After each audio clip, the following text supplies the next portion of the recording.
start by saying it is an honor to be here. It's an honor to be back for a second year in a row. We got the Erie Junior Seawolves, Gannon softball, Gannon baseball. Really over these next hour or so, I look forward to sharing many of the ingredients for success that I uncovered throughout my truly roller coaster journey, playing close to a decade in the big leagues, and the last 5, close to 6 years now, being a mental performance coach to big leaguers, college players, high school players, youth, all the way down. So I really look forward to doing that. But before we get into all of that, players and parents, if you want to, coaches, can I get you to stand up? Everyone stand up. I know you look nice. I want to get the energy flowing in here a little. All right. So start by jumping up and down, please. Let's get that blood flowing. And up in. I'm going to be talking about tonight.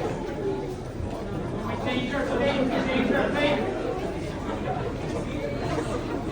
All right. Next, little clap going, please.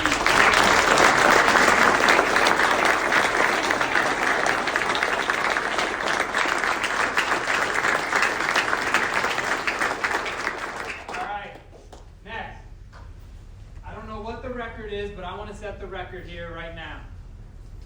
I want Zern Hall, what's called? Zern Hall to hear the loudest clap it's ever heard.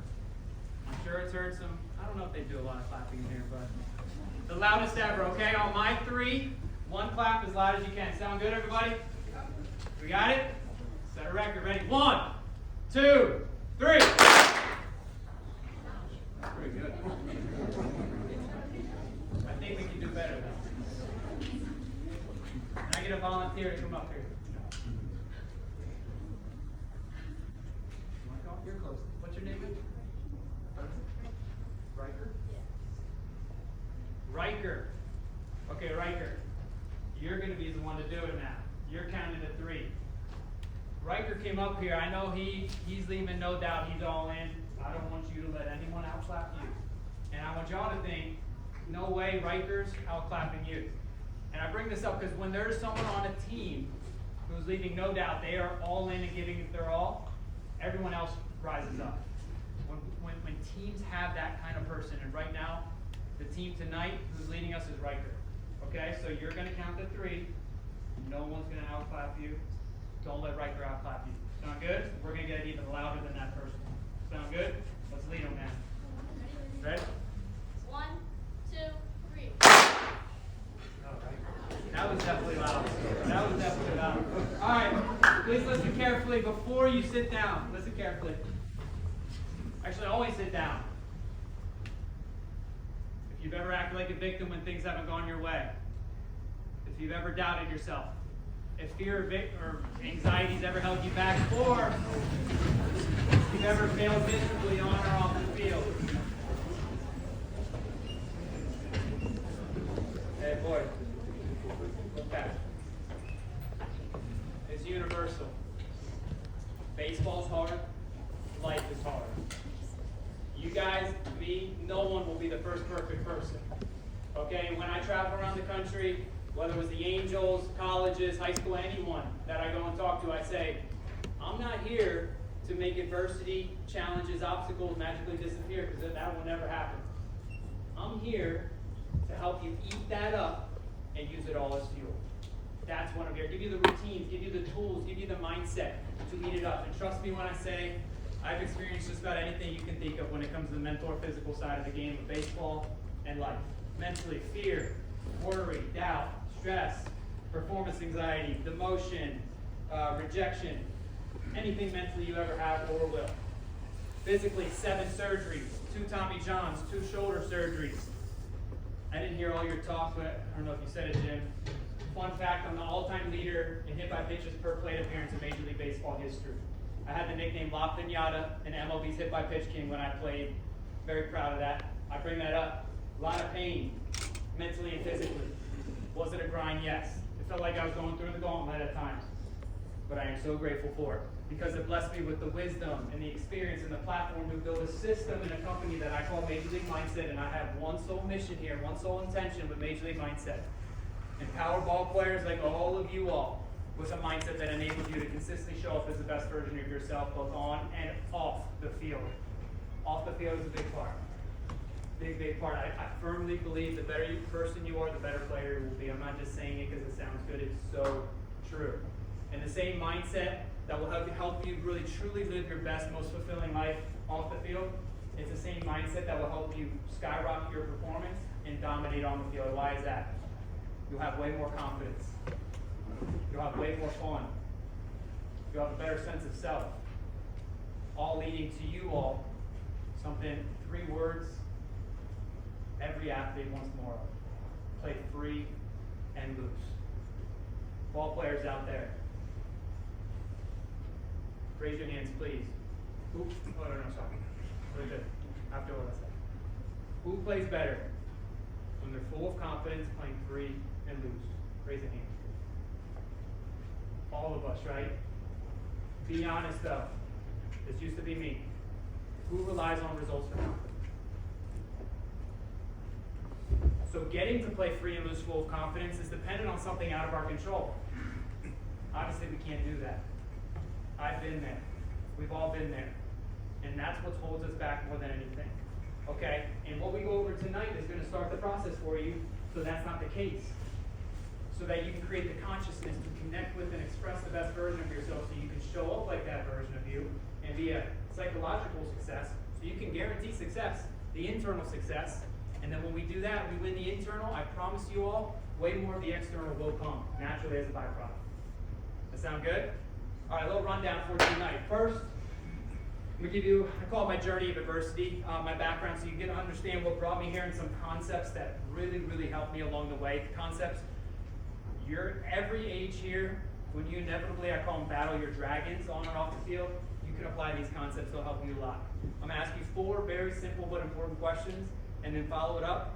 5 principles, I think it's up there right now. 5 MLM principles to play free and loose. Ball players, who wants to play free and loose more consistently?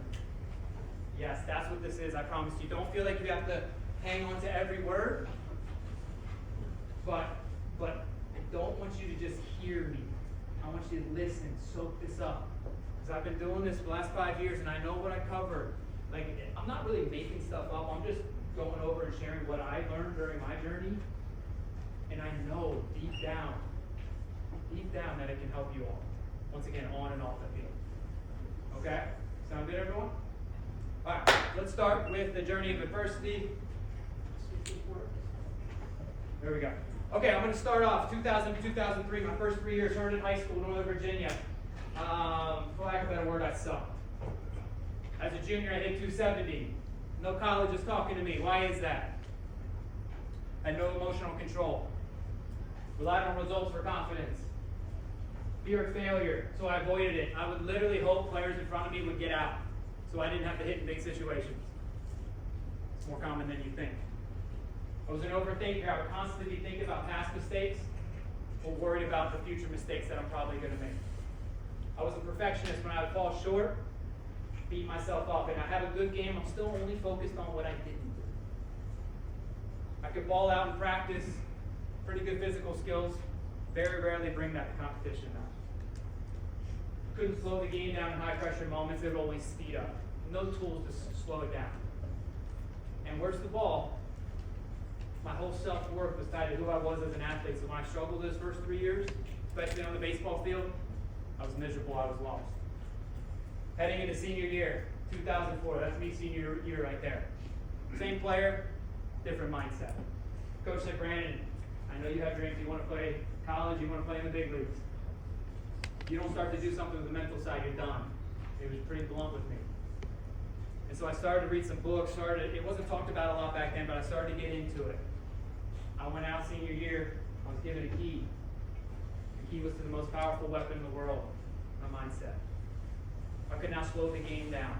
I can now take that practice player into games consistently. When I inevitably would fail, because we all do, no matter how mentally strong and talented we are, I could stop that spiral and spiral back up in the moment, full of confidence. I didn't need results to feel confident anymore. I had a set process and routines that led to that. I go out there, I go off, University of Virginia came calling. I grew up 2 hours away, ended up committing to the University of Virginia. And what happens? I get there, I'm all of a sudden this hotshot recruit. I think I have it all figured out.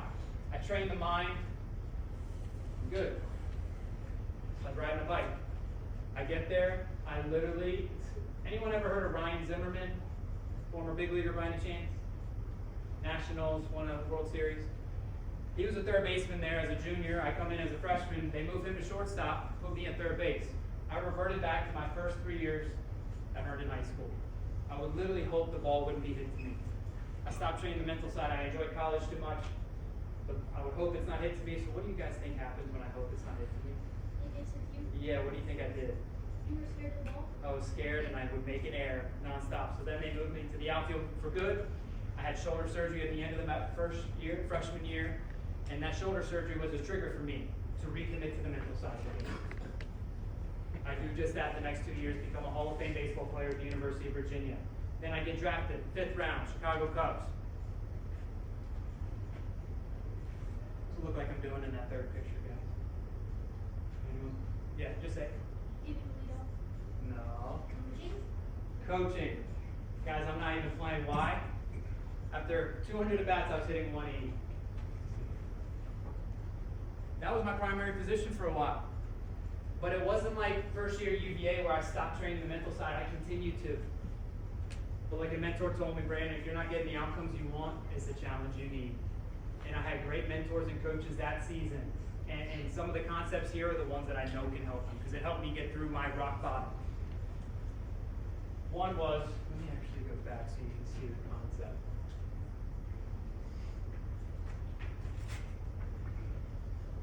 There it is.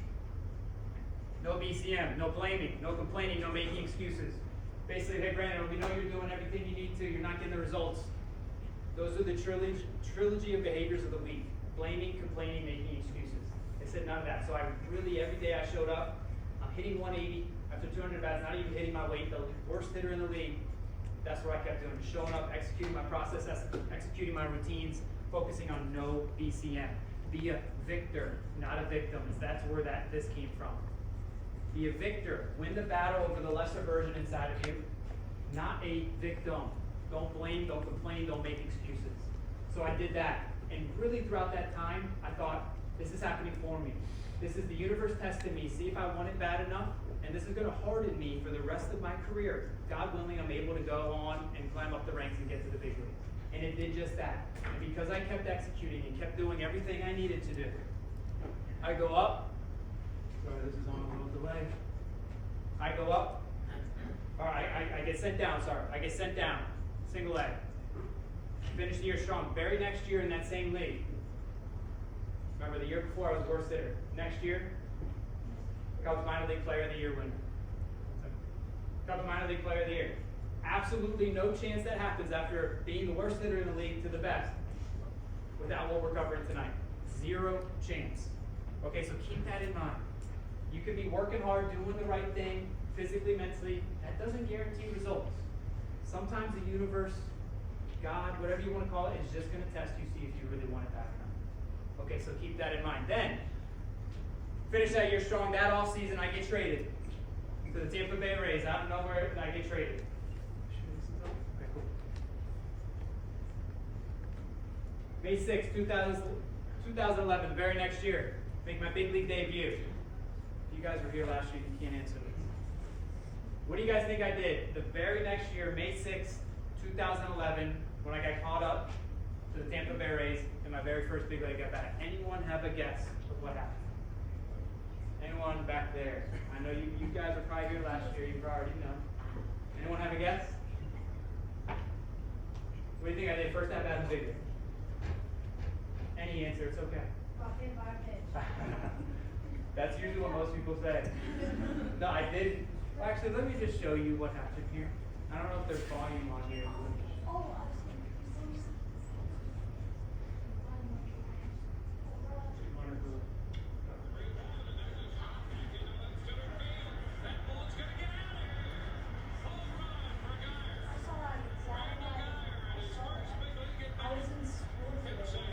So became the 108 player all time to do that. next question. What do you guys think happened the next 2 at-bats of that game? I'm gonna ask you to answer who just got hit by a pitch. What do you think the next 2 at-bats of that game? No. I struck out. I struck out. Next question. What happened 2 days later, you think? Home run. I got sent down. So that is the ups and downs of life of baseball. That was my major league debut. Then, that year, next year, or the rest of the next couple years, you see start where you are. So finally, after a couple years up and down, I made the big league team out of spring training. 2014, Joe Madden calls me in the office. He said, BG, congrats, you made the team out of spring training. We just want to let you know you're going to be a platoon player. So platoon player, for those of you who don't know, basically I'm a right-handed hitter. I'm just going to face lefty pitchers for the most part. And this is where a hitting coach, Jamie Nelson, brought across this concept of star where you are. Basically star in the role you have while working your way to the role you want. So obviously I wanted to be a big leaguer, I wanted to be an everyday player, I wanted to be an all-star, Hall of Famer. It wasn't in the cards, so but I made a point to show up every single day. Okay, how am I not going to be a cancer to the team? How am I going to bring about this positive energy? How am I going to be as prepared as I can be to be the best platoon hitter in the league? For a couple years there, I was top 5 in all Major League Baseball platoon hitters, only because I would show up every day, star where you are, Brandon, star where you are, star in the role you have while working your way to the role you want. That's what got me through it. And then I had 3 or 4 good years with Tampa Bay. Trade deadline 2016. I get tapped on the shoulder. I'm in an 0 for 17 slump. End of the trade deadline 2016. No one's talking about me getting traded because I'm struggling a little bit, even against left-handed pitchers. And so they tap me. I'm like, part of me thinks I'm being released.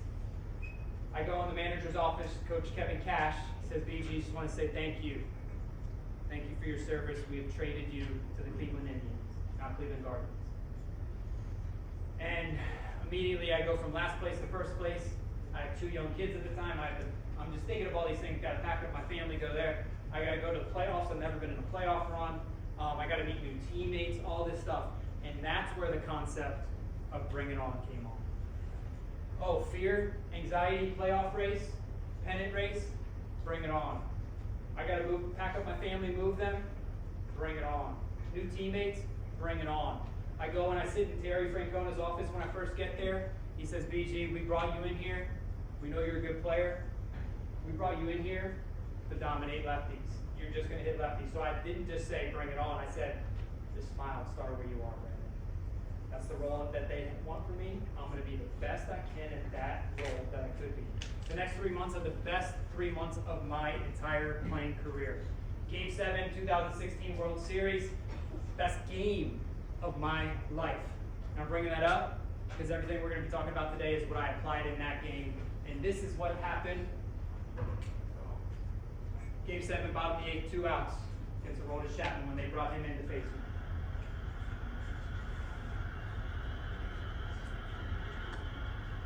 If I'm not doing the pre-pitch routine, slowing things down, I'm swinging at that pitch. We'll be talking about that today. Pre-pitch routine, breath, focal point right here. Promise you, it's a different story, and I'd be striking out right there. Place was shaky, but I was in such good control because of the tools, the routines we're going to be talking about. Anyone know what he did next at bat?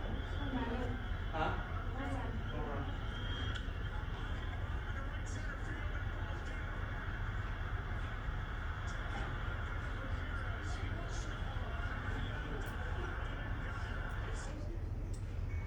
All right. I'm only showing you that. Everything we're going to talk about tonight is what I applied in that moment, really throughout my whole career. Had a good game, had a good year, signed a 3-year deal with Cleveland. Then 2020 came. I'm in spring training with the San Francisco Giants. COVID hit. They sent everyone home. At that point, I'm just coming back from Tommy John surgery. I'm like, I think it's time. I'm going to take everything I went through, that roller coaster of a journey I talked about, all those dragons I faced, all the good, the bad, everything I learned from great mentors. I wanted to make a system. And that's when Major League Mindset was born. I wanted to create a roadmap. I think for all of you to get from where you are to where you want to go. Give a roadmap. Give the blueprint to build your best self. Give you an operating manual to become the best version of you. To show up at your best, once again, both on and off the field. So that's a little background of me, so hopefully you understand what went on, what got me through it, and some concepts I promise you, without a doubt, can help you along the way. Next, 4 questions. Ask this to thousands of players, big league level all the way down. I was the Angels mental strength coach for the big league team in 2023. Last 4 years, University of Virginia, one of the absolute, I think one of 3 colleges to go to the College World Series 3 of the last 5 years. Fortunate to be with them the last 4 years. I've asked them, high schoolers around the country, all of them, these 4 questions. I'm going to answer question 1 to speed this up. What's a 5-tool player? Hit for power, hit for average, good arm, good speed, good defense. 5 tools are important. The physical side, you'll never hear me say that's not important. I think we all know that's very important. Physical skills plus mental skills equals your true potential unlocked. Question number 2 though. What's the 6th tool?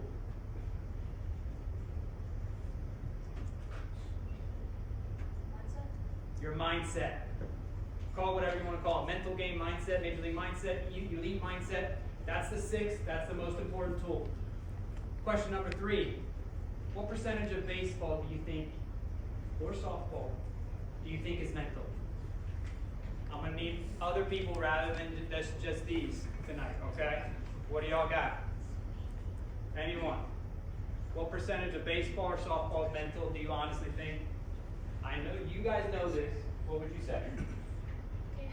80, great. I've heard that countless times. Baseball thing. 60. 60, great. Thank you. Anyone else? Oh, okay. 90. 90. One more softball. I'll make a call. 75. There we go. Thank you. What do you guys think? 75, okay. 99? Yeah. 99.9. It gets close to that if you keep going up. 100 gets close to that. So I've asked that thousands of players at all levels. Average answer, 90%. The game of baseball, you say life, 90%. You guys are right though. You keep going up the levels, it will get up there. Next question, what percent, and really be honest with this, what percentage of the time do you train that side of the game? In a very intentional, structured way.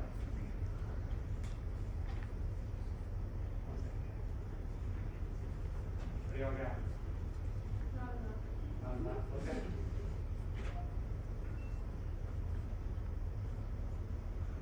%60% die. 5%. 5%, thank you. Yeah. 10%. Thank you. Typical answer for that. 0%. 0 to 5% sometimes. Does that make sense? That side of the game is 90%, but it's only trained about 0 to 5%. Does that make sense? Not really, right? That was me my first 3 years. Remember when I told you I sucked? And why I sucked? Excuse my language. That was why. Why is that though? 3 main reasons. Players have never been taught how to, or they don't think they need to. But what I tell them is, even if you're at a high level, you don't do this because something's wrong. You do it because you're serious about wanting to be your best. That's why we do this. Wanting to connect with and show up as that best version of you, moment to moment to moment. The other reason, they don't think they have enough time to. Do you guys remember, or does anyone in here know what 1% of our day is in time by any chance? You guys remember from last year? 17. Close. Close. What's 1% of our day in time, everybody? Anyone? 15 was really close. Yeah? A little higher. 14 a little higher. Okay, just to speed this up. 1424. 1% of our day. Who in here has heard, oh, let's get 1% better? Anyone ever heard of that? Yeah. Well, 1% of our day is 14 minutes and 24 seconds. So that's all I'm asking when I talk to players to go to the mind gym. With stuff we'll talk about today. Can you go to the mind gym for just 1% of your day? Raise your hand. Who has 14 minutes, 24 seconds? They could intentionally train. We all do, right? So that's like nothing. So that is the second reason. The third reason, a lot of players are stuck in a fixed mindset. They believe that what they're born with their mindset, their confidence, their discipline, their focus is just set in stone. It's who they are. Nothing they can do. No. If you would have seen me my first 3 years in high school, I'm a different human being. That's what you start with. It's what you do with that. Okay? You got to know you can train your mind just like your body. You can develop your mental skills just like your physical skills because we all have the same gift. Does anyone know what that gift is I'm talking about?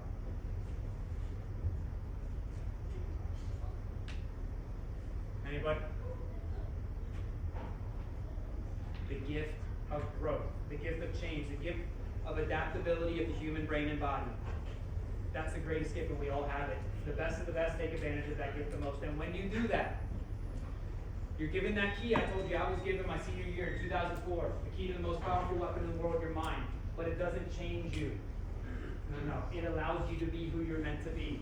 Why? Because you chip away at what's in the way. I firmly believe if you've never trained your mindset, there's at least 20% more potential sitting inside of you. Why? Because there's a lot in the way that you haven't gotten rid of.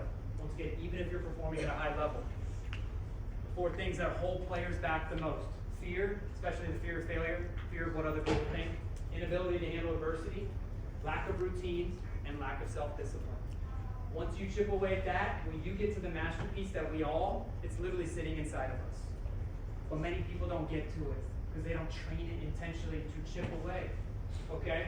Who's ever heard of the great sculptor Michelangelo in here? Anyone? Anyone ever heard of his statue of David? Okay, so they say it's one of the best masterpieces of all time. Years ago, the piece of marble that he picked was turned down by 2 other sculptors that time. It was very, very imperfect.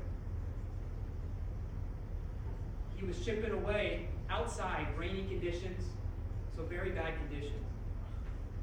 It was imperfect like we all are. And someone asked him, Michelangelo, how did you create the statue of David? He said, all I did was chip away to get to the masterpiece inside. Chip away to get to David. I saw David in there. I just needed to chip away. Same with all of you all. Your masterpiece is sitting inside. Whether you get to or not is up to you. And remember, it's just 1% of the day. Maybe not every day, because you got a lot going on. But if you can do it 1% of the day with stuff we'll talk about, it's night and day, once again, how you show up. Not just for yourself, but for others. Okay, is that starting to get across the power and the importance of your mind? Everybody? Yeah? Okay. Next, 5 principles to play free and loose. So this is the main part of the talk. 5 principles right here. If I could dissect the Major League Mindset program, there's a lot in it. We're going to only scratch the surface. It's these 5 principles. Principle number 1, by far the most important. So I want you all to imagine, to bring this to life. Right here, in front of me, there's a time travel machine. Okay? And this time travel machine, we are all going to get into it. We're going to go back thousands of years. We're going to go hang out with the ancient Stoic philosophers. Anyone ever heard of Marcus Aurelius in here, by any chance, or Aristotle? Okay, Epictetus, Seneca. We're going to go hang out with them. I've studied the Stoicism, Stoic philosophy years and years and years. We're going to get in this. We're going to go back thousands of years. We're going to hang out with them. We're going to go get there and say, hey guys, what's the purpose? What's the meaning of life? What do you guys think they would tell us? Anyone have a guess? I know it's kind of deep, but what would you say? Yeah. Beautiful. Live your life as best you can. Anyone else?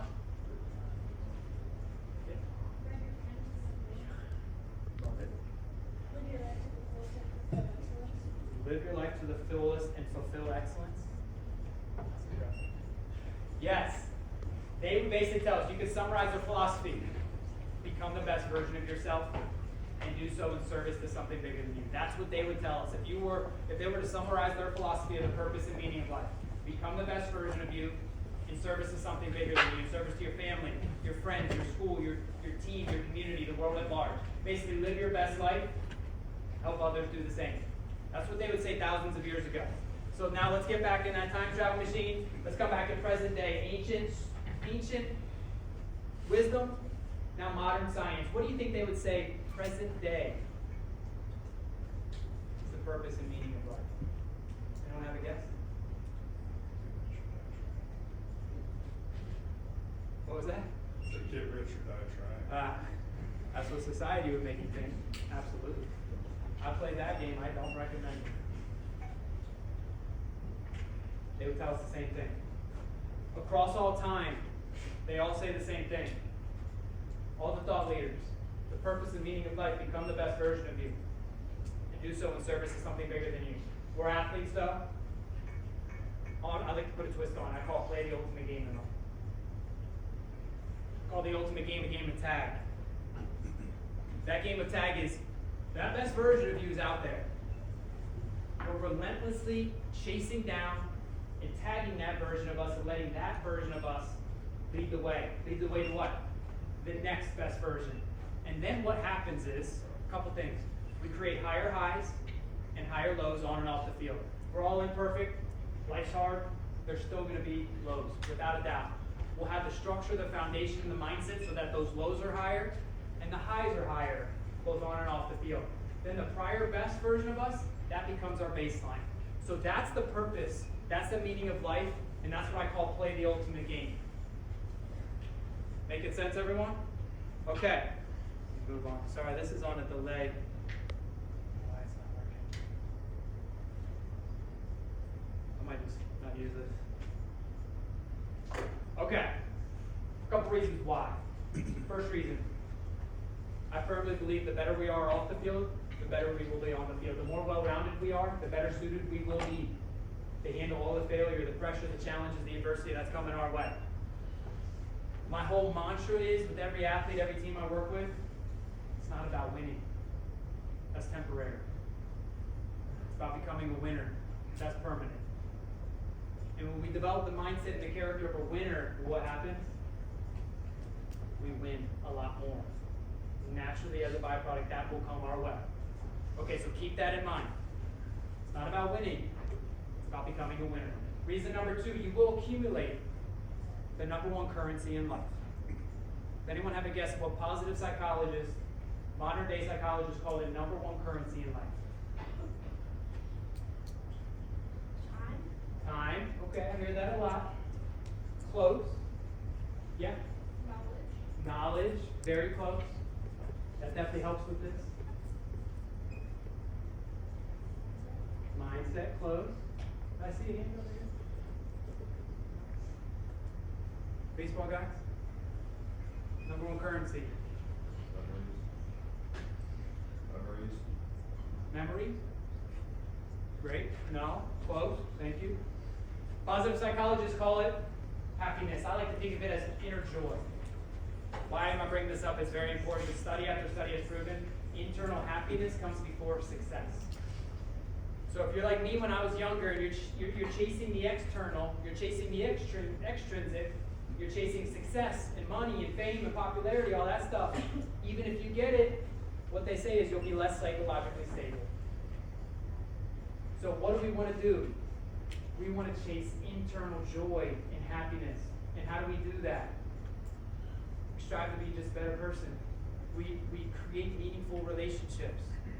And we positively contribute to the well-being and success of others. That's first. Next, attitude of gratitude. Who's heard of an attitude of gratitude? Obviously everyone, right? I like to look at gratitude as something different.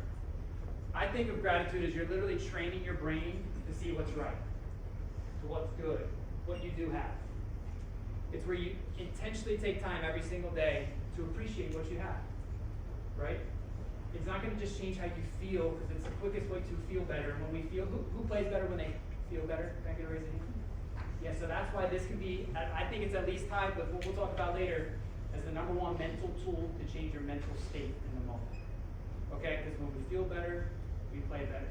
When we take time to step back, slow down, and soak up what we have, we fill our brain with what's good. We fill it with that, and then what happens, there's not any room for anything else. And that doesn't mean it's always unicorns and rainbows. But when the tough times come, because it will, it doesn't hit as hard or last as long. And then you're more so grounded in gratitude, rather than weighed down by negativity, comparison, jealousy, all that stuff. Okay? Now, I was fortunate during my career to be taught a couple different ways to do this gratitude. Everyone's always heard of it, journal, and that can be good. Write down a couple things you're grateful for. But a couple tools I was taught when it comes to gratitude are more powerful, I believe. The first is grateful flow. I was taught this, I think, in 2015. This is basically simply you step back, at any given moment, you look around you, and you notice things that you can be grateful for. In the moment. You just strike out, you just make an error, you're in a slump, find yourself spiraling, just thinking of what's not good. Look around, notice what you do have in the moment. It's crazy what it can do to change your mental state. And once again, when we feel better, we play better. Okay, another one is get to gratitude. Oh, I have to go work out, have to play, have to do this, have to do that, but you get to. And that get to is a mental shift in the moment that will give you the energy you need to go do that task, whatever it is. Once again, having tools in the moment is truly what this comes down to. So that why we can close the gap between who you're capable of being and who you're actually being. Because when that gap is wide, everybody, I promise you, I've been there, we've all been there. You're capable of this, but you're actually being this, and there's a gap. That's where the icky stuff lies. Fear, anxiety, mental health concerns, regret, all that. Poor performance, because you can be this, but you're actually being this. What if you had tools to close the gap? So any given moment, you could show up at your best. That's what this is all about. To give you tools, routines, strategies to help you do just that. Okay? So that's gratitude. Those are the two reasons why I believe it's important to play the ultimate game in life. Now how? How do we play? One word. We're going to go back to ancient Greece. They summarized their whole philosophy, the ancient Stoic philosophers, with this one word. That word is arete. A-R-E-T-E. I don't know if you're able to get that. Well, you sure you want to do that? Awesome. Arete. If you Google it, you'll see it means excellence or virtue. But I was taught it has a deeper meaning. It means to express the best version of yourself moment to moment to moment. Never perfectly, but more and more consistently. That's the one-word summation of the entire program of all the ancient Stoic philosophers. Arete, excellence. Think of it as a way of life, of a mindset, of just like, it's like your inner code. Because life, baseball, softball is going to challenge you. Your inner code is the answer. Arete is the answer. High standards of excellence is the answer. And it's not about perfect. It's about you showing up, you doing the best you can, and you helping others do the same. And then as a byproduct of you doing that, good things will come. I promise you, this is how this all works. Okay, so if we let that arete, let that be our inner code, and whether it's the smallest things, making our bed, putting back our grocery cart at the store, like this isn't a light switch you turn on and off. It's what you do with everything. Arete, excellence. And when we do it with the small things, we attack everything, all things with excellence. So that's the number one way of everything we talk about tonight. If you can make that your inner code, excellence, standard of excellence. This is my new mindset. This is my new way of life. It doesn't mean I'm perfect, but at the end of the day, I can ask, did I do my best? Not did I do my perfect. Did I do my best? And then you can feel good at night. You're not always going to do your best because we're very imperfect human beings, but more and more, that's in your control, which is a good thing. I'm going to get going. I would have to show so many of these slides. When I started Major League Mindset in 2020, I didn't mean for this word to be this movement. I mean, the amount of people that send pictures in, because when they learn it and then they apply it, kind of like it did to my life and so many others, they realize how it changes how they show up, once again, for themselves and for others. You guys might be asking, okay, architect, express the best version. Cool, Brandon. How do I do that? Get clarity on two things. First, who are you at your best? And more importantly, what leads to that version of you showing up? I like to have athletes create a checklist for success. A checklist of the things they do that are 100% in their control, and when they do them, it stacks the odds in their favor to show up at their best and increase their odds for success. That's what it's all about. Helping you first become the world's greatest expert on one subject, yourself. Get that self-awareness of who you are at your best. who you want to become. And then have your actions of who you want to become, what you do every single moment. You ask yourself, what would that version of me do? A lot of players write WWABLD. What would a big leaguer do in their hat or anywhere on the whiteboard in their room? So they ask themselves, what would a big leaguer do? Would he go to bed or would he stay up scrolling? Would he eat this or would he eat that?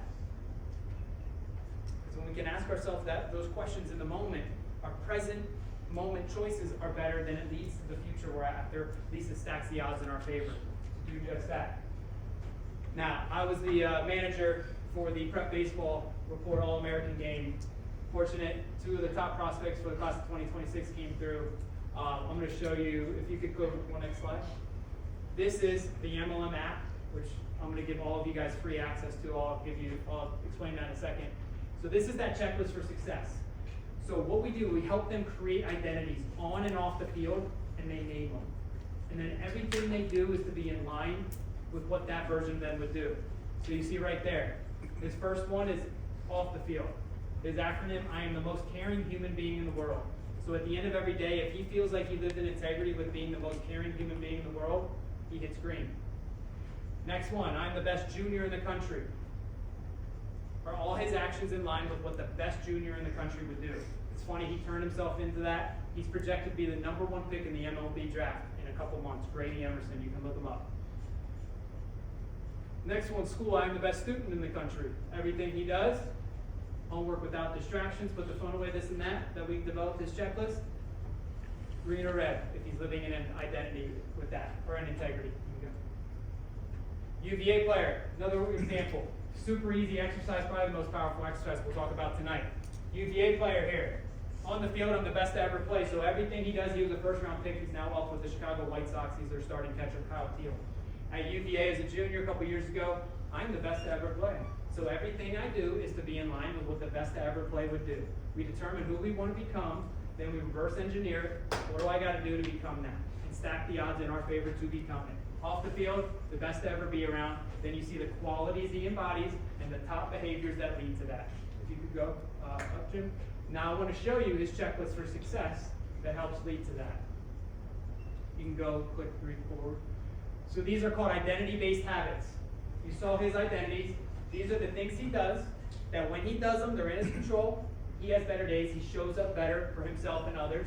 And look, he's not perfect. You see the red? That means he didn't do it that day. Yellow means he didn't do it to the best of his ability. But this is what it's all about. This is the app. I call it the Mind Gym.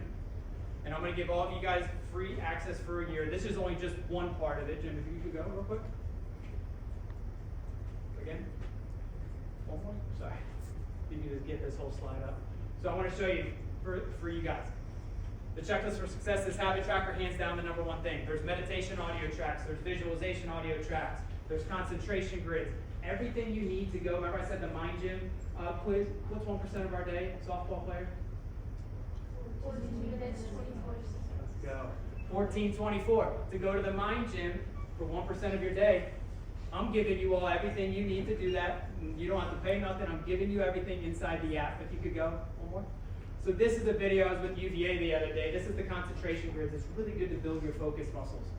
We had a competition with the team. You could play it. So the other day I had the UVA baseball squad do a concentration grid competition on the MLM app, and they're a great way to gamify training the mind because Do numbers in order. You can have different grid sizes. Another great exercise in the mind. But very few actually train that skill. Your mental processing speed, your ability to lock in on one thing at a time, your ability to bounce back, those are muscles, and just like you train your legs in the weight room, you gotta train your attention in the mind room. And a concentration grid forces you to slow down, You can go for it. breathe, This is eliminate distraction. What's the ultimate game in life? Baseball game. Ultimate game. Well, what is it? Yeah. Game tag. What are we chasing? Your better self. Yes, and then what after that? Your Next best version. And the thing is, it's never ending. There's no there, I promise you. There's no place you'll ever get to a point where it's done. There's always another version of you waiting for you to tag it. Thank you, man. Principle number, any questions about principle 1, by the way? And if you have questions after, that works. Principle number 2, who's ever heard this before on the screen? Control. Yeah, right. Basic. It's simple. I think it's the number one mental skill. Who would agree it's simple in theory, it's harder in practice? Yeah. Another question, how do we get better at any skill, physical or mental? Practice. Intentional practice. You know what? Life gives us reps all day, every day to train this skill. And I promise you, the biggest separator between good and great, great and elite, and elite and the best, and really you become the best version of you, is mental toughness. The foundation of mental toughness is being able to know the difference between what's in your control and what's not, and then going all in with that. Easier said than done, but you can become a master at this. Just like your physical skills, you get better. If you get intentional reps, you can become a master at this. Okay, so it all starts with what is 100% of my control, and really knowing that to your core, what you can 100% control and what you can't. So I came up with an acronym, REAP. R-E-A-P, because you reap the benefits. When you are great with these, the benefits, more fun, more confidence, less stress, less pressure, less fear, less anxiety. You playing free and loose. Real quick, words that start with R, 100% in your control. Respect. Rest, yeah.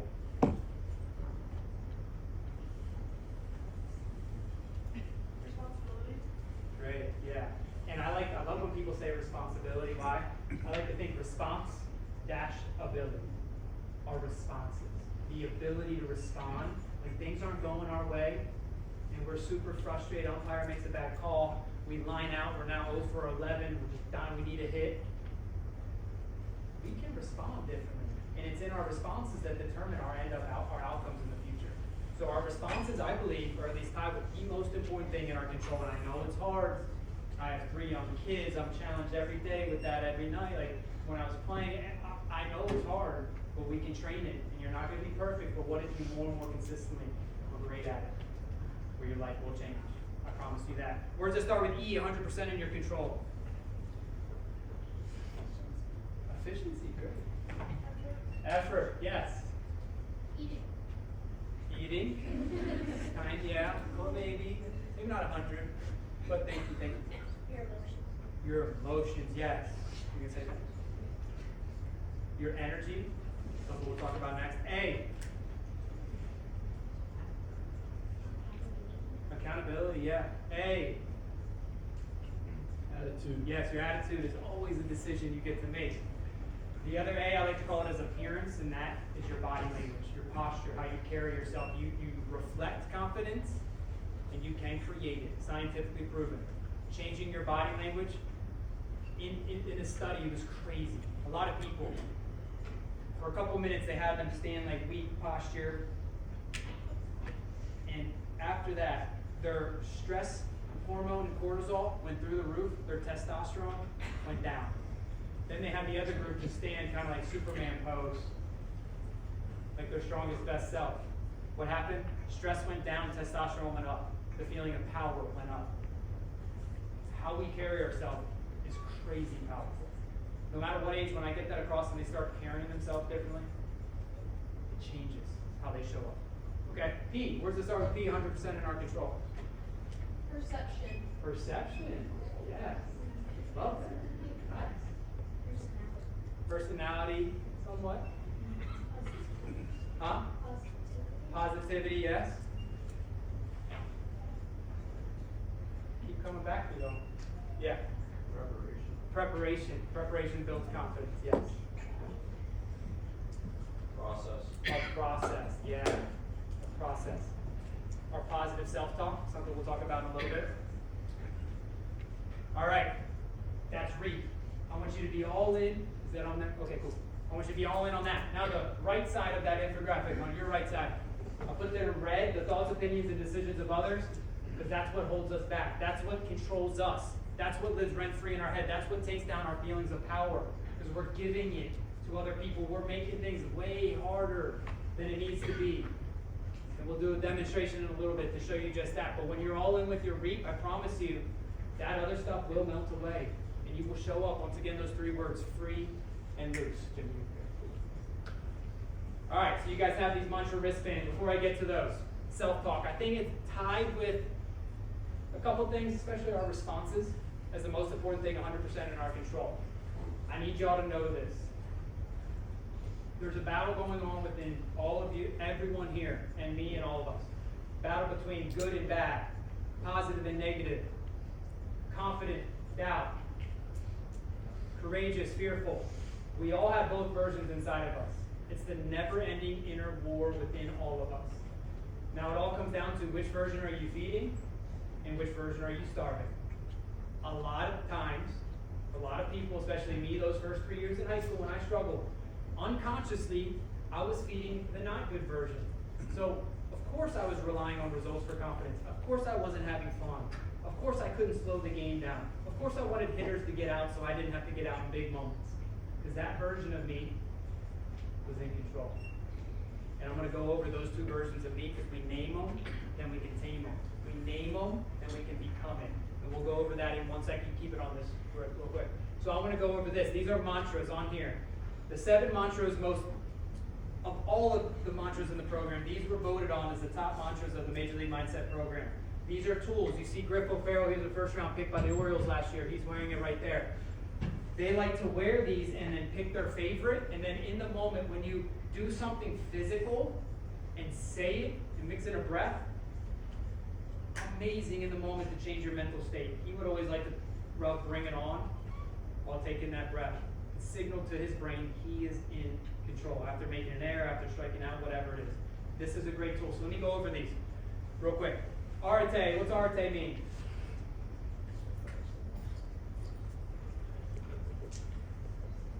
Any softball players? Arete? Huh? Go. Excellent. Thank you, excellent. The deeper meaning, express the best version of yourself. Breath, we'll talk about that in a little bit. Ohms, obstacles make me stronger. Oh, thank you, universe, you're giving me an obstacle. This is going to make me stronger. When we perceive it that way, there's perception. When we perceive it that way, that's what happens when we show up differently. Bring it on. These are the 3 most powerful words you can ever say to yourself. Scientifically proven. I remember I learned this in 2015. I started to apply it in my life on and off the field before tests, before big, important relationship conversations, before big at-bats, before big moments. Bring it on. This is what I trained for. Scientifically proven, 3 words. When you're out of your comfort zone, when you're doing something that's important to you, and you get the butterflies coming. Well, first, you're not nervous. I used to think I was, then I would get nervous about being nervous. You're not nervous. It's all about how you perceive it. The feeling of fear and excitement in our body, nervous and excitement is the same thing. It comes down to our perception. So high school version of me, I would get nervous about being nervous. And no wonder I would be so tense and tight up there and hope for good things to happen. Then I was taught, no, Brandon, in those moments, you're excited, you're not nervous. So I would say, I'm excited, thank you, body. Thank you for giving me the energy to help me perform. Bring it on. This is what I train for. Bring it on. You say those 3 words, at a cellular level, it changes how you show up. You say it out loud, even more powerful. I can't explain it enough. That's why in that picture, Henry Ford, he's not there. He transferred to Tennessee. He would wear it upside down, that Bring It On wristband I gave him, as a reminder. Bring it on. Bring it on. Any moment. Can't emphasize enough how powerful that can be for you. To go through this faster, WIN stands for what's important now. Great question to ever ask yourself. What's important now? We always have the answers within. Kaizen is a Japanese word. It means continuous, never-ending improvement. Oh, where there's no there, always looking to get better. Kaizen. And pitch 1. So I stole this from Jeff Bezos. At Amazon, he tells all his employees, the day is day 1. Every day is day 1. And I remember when I learned that, I loved it. I said, I'm going to make that into pitch 1. Day 1 is, who cares what happened yesterday? Who cares what could happen tomorrow, good, bad, or ugly? It's day 1. What are you going to do for yourself, for your team, for your school, for the community? It's day 1. So I said, if every pitch is pitch 1. I don't care what happened the previous pitch, what could happen in the future. This is pitch 1. How can you give everything you got to be in the present moment, use your tools, use your routines that we're going to talk about in Principle 4 to get into the present moment. So that's That's pitch one, when you look at that. We want a pitch one mentality. I'll show you a UVA player talking about it here in a second. Those mantras make sense to you all? I wanted to give it to you. Do what you want with it. But I'm telling you, it's really great to wear it in the moment. You pick your favorite and you touch it. It can help that spiral and help you spiral back up. Okay. You can go one more. I told you there's a good and bad in all of us. I named it a long time ago. This is Christmas a couple years ago. So the best within me, I named the hungry lion, the worst, the scared sheep. My wife got me this. It's in my wall. So I have lion tattoos all over me. Why? Because I want constant reminders. Yeah, I get nervous. Or I get that high heart rate. I'm not nervous, I'm excited. But I get all the feelings everyone gets. And you can always will. It's what you do with it, how you channel it. Game 7, bottom of the 8, 2 outs. They bring in Aroldis Chapman. My heart's starting to go crazy. That sheep's trying to take control, but I knew this would happen. I trained it, and I already knew what moments it would try to come out. So it started to chirp. Brandon, don't strike out. Brandon, just put the ball in play. Don't look bad. Brandon, millions are watching. Biggest at bat, this could determine if you get a contract. Before it really even got that far, I shut it up. And my flip the switch process, I would close my eyes. So I'm standing there on deck, close my eyes. I imagine flipping on a light switch, becoming the lion, eating the head of the sheep off, and from that moment, all I'm doing is feeding the best, the lion, and starving the worst. And how do I do that? First with our posture, how we carry ourselves. Next is with the self-talk. So all I'm saying is bring it on, Chapman. Bring it on, Chapman. This is what I trained for. Bring it on. That hungry lion, it's like I'm feeding it a steak. It's just getting bigger and bigger. I'm drowning the sheep. When we name it, we contain it. If we name it, we'll know when that version is taking control. Because during this season, in a big moment, or before a test, or a big conversation, that worst self is going to take over. We can't let that just happen and not do anything about it if we want to stack the odds in our favor. Okay? So that's the flip the switch process for my 10U team, if you could go. This is what we helped them create. We've done this for a couple years since they were 8U. This is hanging right before they go out, before they're about to hit, pitch, or go on defense. They name the best within them. It doesn't have to be an animal. It could be a superhero. It could just be a phrase. It could be anything. My sons kill a gorilla at the bottom. Basically, before they go out, they touch it. They try to embody that, and from that moment on, that's their alter ego. That's them. It's like Kobe Bryant becoming the Black Mamba. When they get out there, now their body language, their focus, and their self-talk is different. Do they, face adversity? Of course. Do they have tough times? Yes. It doesn't guarantee success. It guarantees you're doing your part to show up at your best, though, for yourself and others. So know this battle is always going to happen. We can't just let it happen and not do anything about it. So that's the flip the switch. That's the best and worst inside of us. Next one is our controllables. So we're called the Pirates. So I created an acronym. This is their scoreboard. I'm holding this big laminated picture right here, or a piece of paper. I have a green and red pen. At the end of the competition, I tell them this is the scoreboard I care about. There's a lot of green on this scoreboard, which is 100% under our control. I guarantee the other scoreboard is going to look better, but I guarantee you're going to have more fun and you're going to play better. So we create an acronym for their letters. Maybe you guys want to do that with Seawolves, I don't know. But if you start to make the controllables your scoreboard, you will play free and loose, and then naturally as a byproduct, more of the results will come your way. So, maybe you create one for Seawolves. Maybe you just each have your own personal one. Some players I play with, or a coach, it's BFS, body language focus, self-talk. They go in a competition, that's all they care about.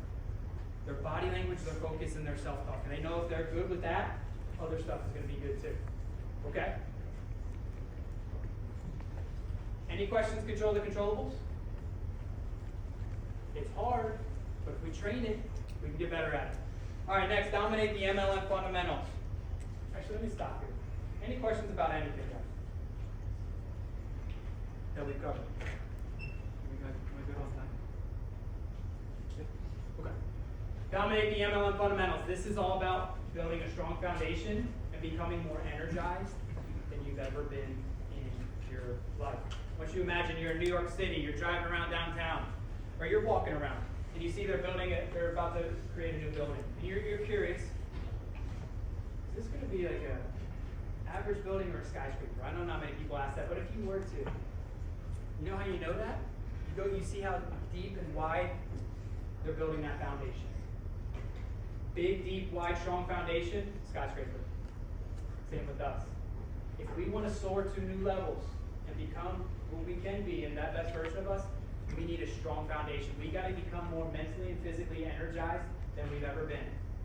Think of yourself as a battery and you're charging yourself up. When we are as charged as we possibly can be, we show up different. This is the thing. A lot of us, we might be young or rely on caffeine, this kind of stuff. We might think we're at a 7, 8, or 9 energy-wise, but we're really at a 2 or 3. Has anyone in here played MLB 2K, like the newest, the show? Yeah. Okay. I was playing it, my kids just got into video games for Christmas, and I was playing it. You ever seen the home run derby? There's an energy meter. Yeah. What happens when that meter goes low, or during the games when the meter goes low? You lose power and stuff. When I saw that, I was like, wow, that's us in real life.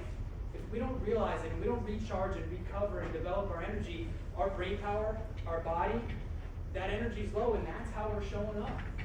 And the worse we feel, the less we know it. So that's why we got to really think about these 5 fundamentals. You can go. And know EIYE, energy is your edge, okay? The number 1 predictor for our well-being and success in life, they call it zest. The positive psychologist, it's energy. It's another word for energy.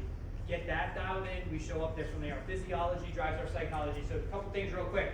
How we eat, how we sleep, how we train, how we breathe, and then our self-discipline. I'm just going to hit on a couple of them. How we sleep. Quick story, 2011, I'm in spring training, Fort Charlotte, Florida, Tampa Bay Rays. First big league spring training.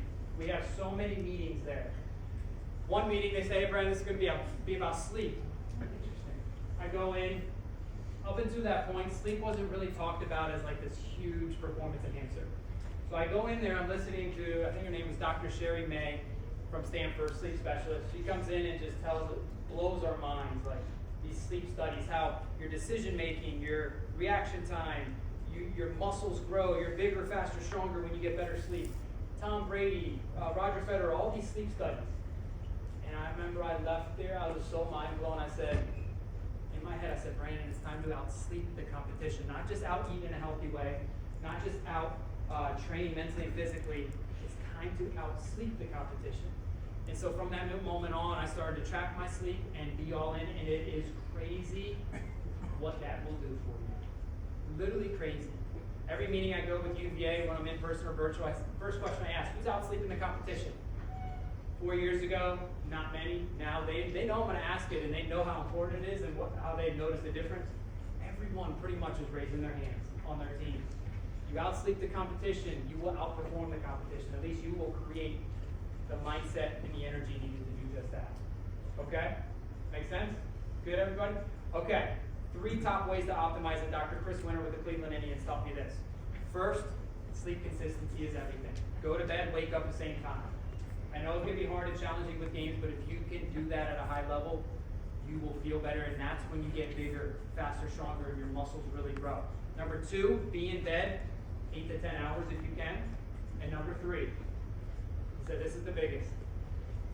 Cut out phone use and screens 30 to 60 minutes before bed.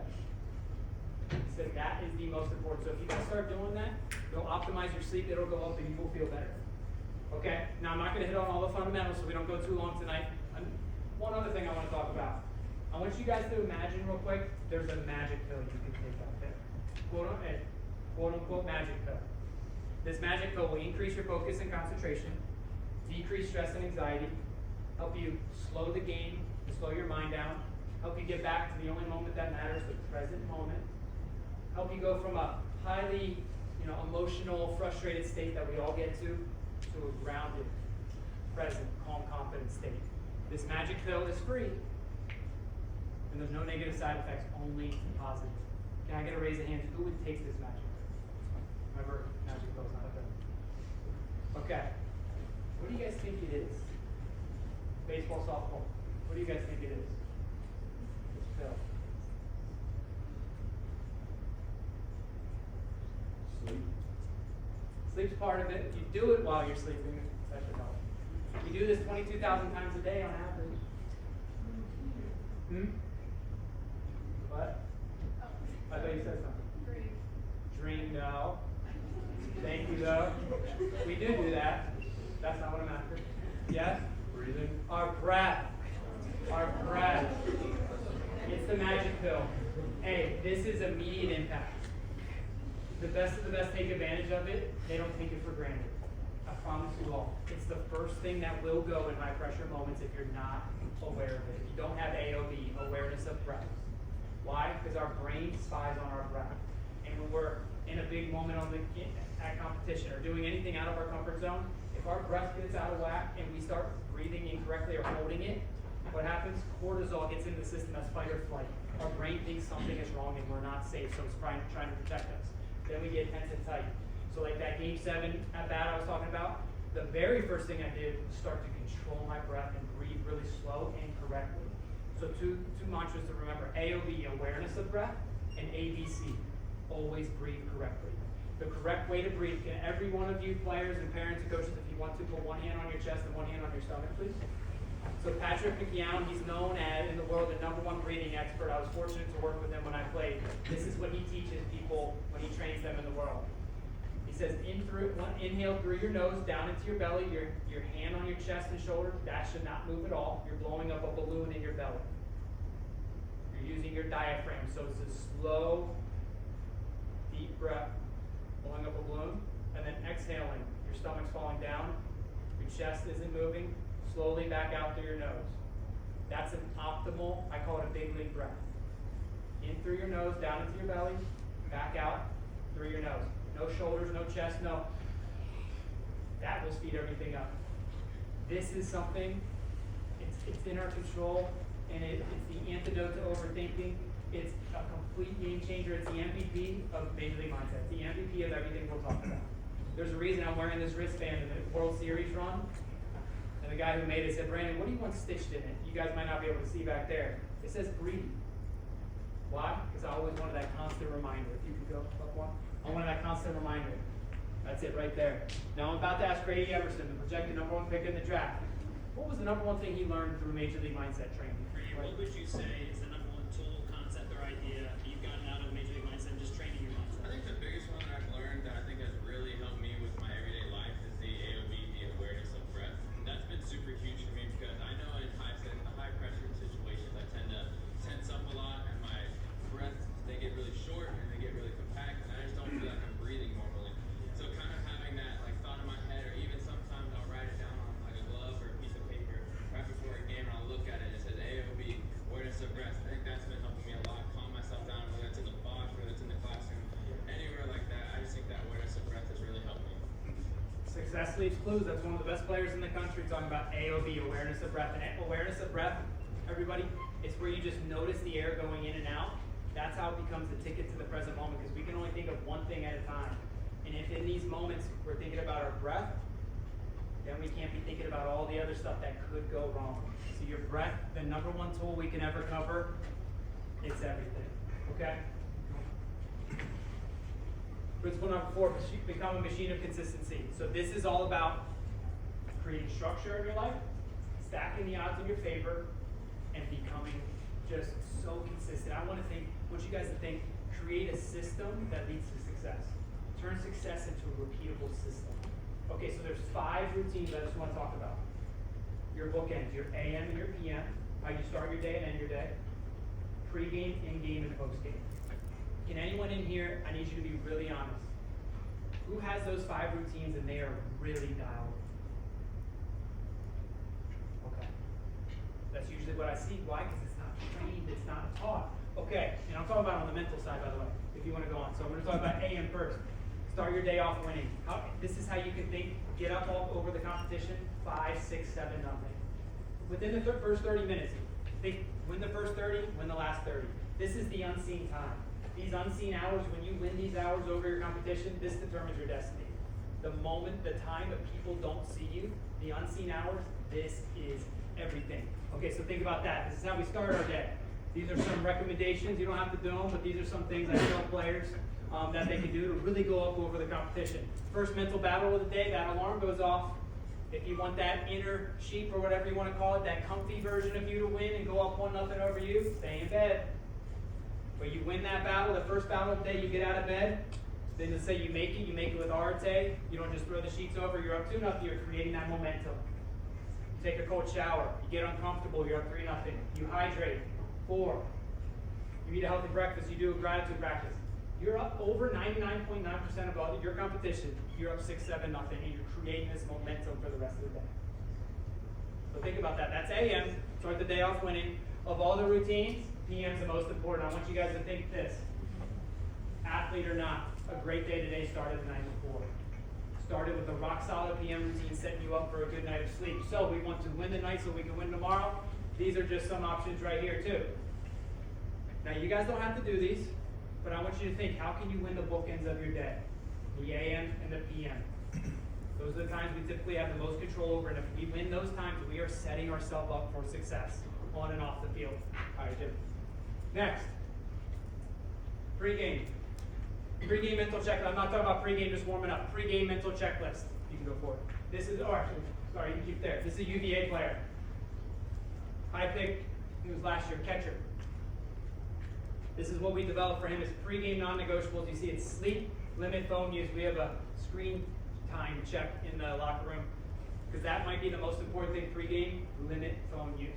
To not zap your focus muscles, to really dial those in. That's a longer story, but that's very important. Then he does a little meditation and visualization where he does breath work. That's a way to go into competition calm, confident, and ready to crush it on the mental side. Okay, Jim. Next, in-game. This is where the mental game lives. If I were to ask you all, you guys might remember this from last year, so I'm going to ask up here. What would you guys say, how many people have ever gotten it, is the most important time of the game? Softball or baseball? What would you, one of each, please. What's the most important time of competition? Yeah. Before the game? That's usually what I hear the most. Thank you. Close, but no. That is very important. Huh? Yeah. The present time, that's very close. That could be a correct answer. First pitch. The first pitch, hear that a lot. Next pitch. Next pitch, good. That's kind of like the present, so I'm just going to answer it. The most important time of competition, the time in between pitches. So what would you guys say? It's like 10, 15 seconds, right? That time. That's the time we want to win over. If we're a hitter, win it over the pitcher. If we're a pitcher, win it over the hitter. How do you win it? With your breath and your self-talk and really your posture and body language. It's a set pre-pitch routine. I'll mention it, but it brings about that pitch one mentality where you're completely present, like you said, in control, stacking the odds in your favor. If you could play this real quick. He's talking about a pitch one mentality when he's really struggling.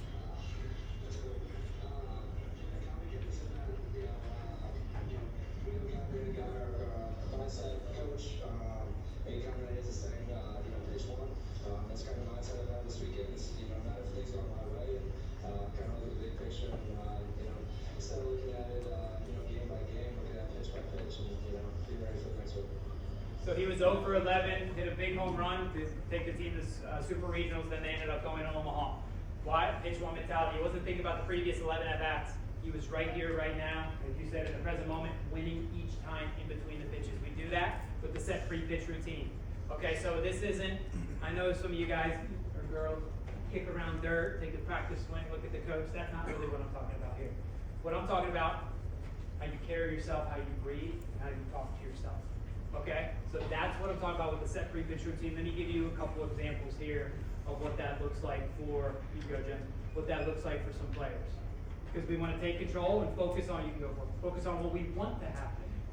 Not what we don't, who's ever been there, be honest. Big moment, focusing on what you don't want to happen. Yeah, remember that sheet for me, Brandon, don't strike out. Focus on what I don't want to do rather than what I do want to do. Hard line drive, right center field. Okay, so that's one of the most important slides of tonight.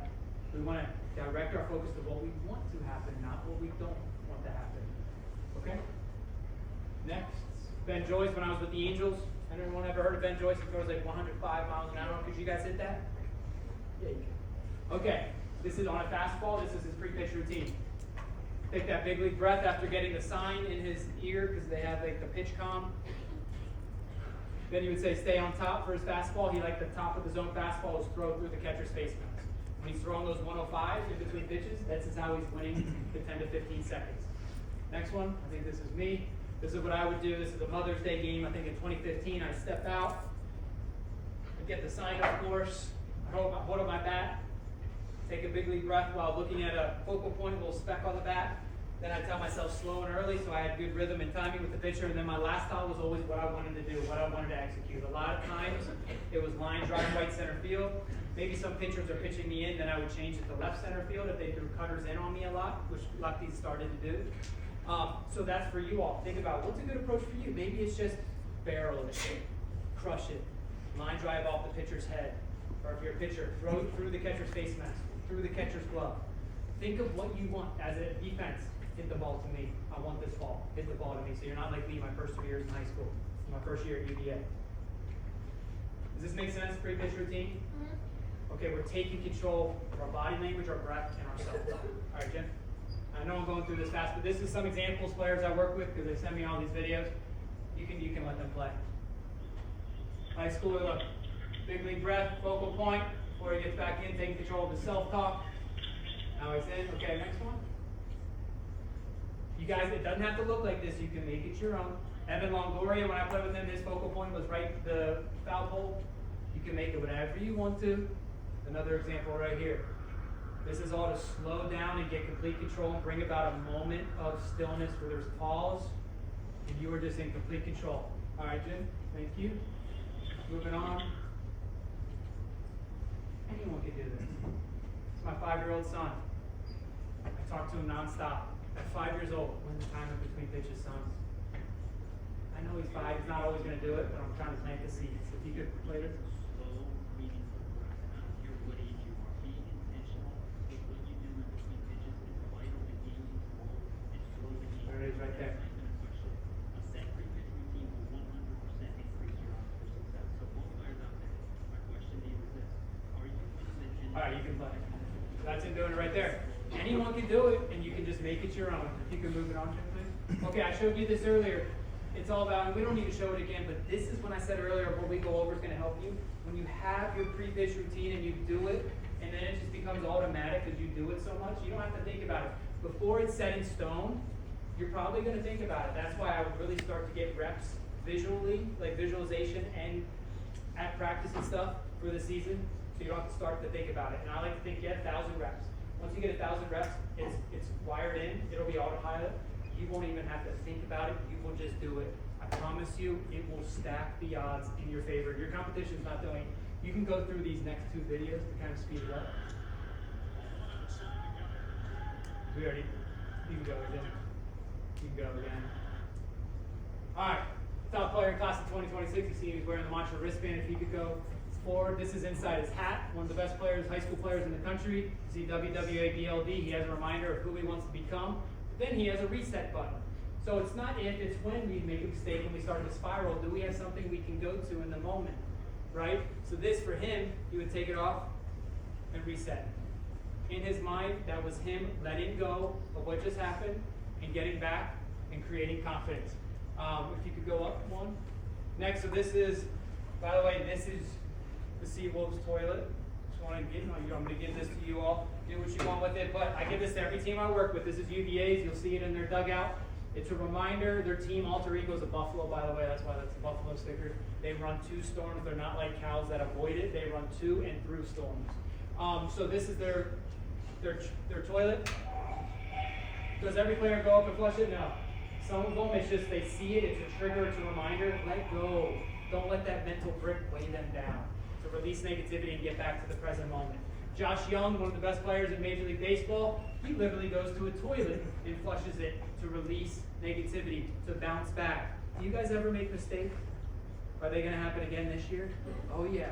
So it's great to have a tool when it does happen to stop the spiral. With my 10U and 8U teams, this is probably what we cover the most. Something they can have in the moment to spiral back up and not lose control. Okay, next. That was a video of my old team doing it. Now, can I get a volunteer from baseball or softball?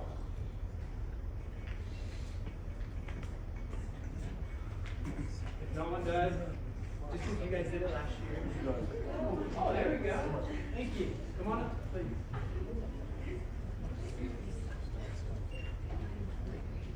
What's your name? My name is Rusty. but no one calls me that. What is it? How do you spell it? WHIPKUI, like whip and then a key. Yeah, it's my last name. Okay. Okay, but what I'm gonna have you do to really explain the controllables, the power of it. Have you ever balanced the bat on your finger? Or ever done this? I've tried to. Okay. So what we're gonna do is, this is gonna represent the controllables. You're just gonna pick a spot up here and look at that. Okay? And my guess is you'll probably be able to do it by looking at the top. Can you do that real quick? Let's see if you can do it. Try to balance it as good as you can. Wow, good key.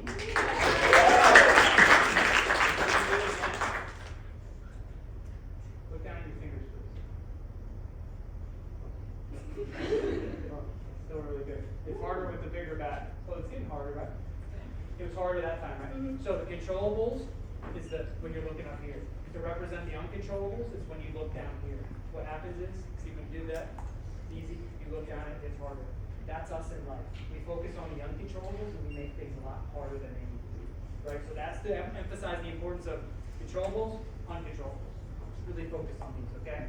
Now, can you get dizzy? Like, some people say, I mess with my head. Are you able to get dizzy? Yeah. Okay. Can you do that? You know the dizzy bat? Yeah, sure. Okay. So Whippy, we're gonna have you get dizzy here, and then the first time you're not gonna do anything, and we're gonna ask you, Whippy, what's happening right now? And probably the room's gonna be spinning. You're dizzy, right? Okay. Then we're gonna let you recover and do it again. The next time you get dizzy, I want you to hold the bat. You know, like those videos I just showed you. Hold the bat up. You see this focal point sticker? See the little spot in the middle of the day? Yeah. I want you to look in that and just take that big breath. Remember, not breath. And then we're gonna ask you, what's happening? Okay. Okay. Okay. So first time, let's get dizzy. And just stop whenever you're dizzy. Don't do anything after. Can we clap it up for Whiskey, please?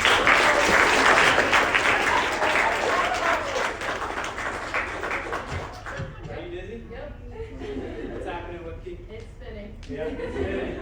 All right, when you feel recovered, and that's to symbolize, we make a mistake, we make an error, we strike out, we walk the batter, we get crushed, whatever it is, we're starting to spiral and we're not doing anything. We're kind of hoping for something good to happen, to feel better, to feel more confident, right? To stop the spiral. We're hoping. We're not doing something, creating, we're hoping. So this time we're going to create confidence. We're going to stop the spiral and spiral back up. You're going to get dizzy, hold it up. Remember what I told you to do? Look at the egg. Yes. Can you do that? Yeah. All right, can we clap it up for Whiskey?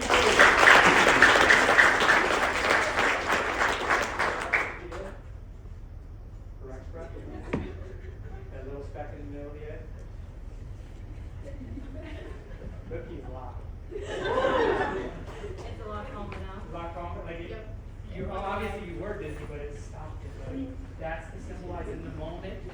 We have adversity, but we do something about it. We have a focal point.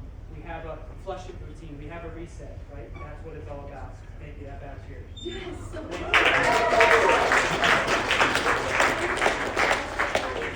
Oh, that's something.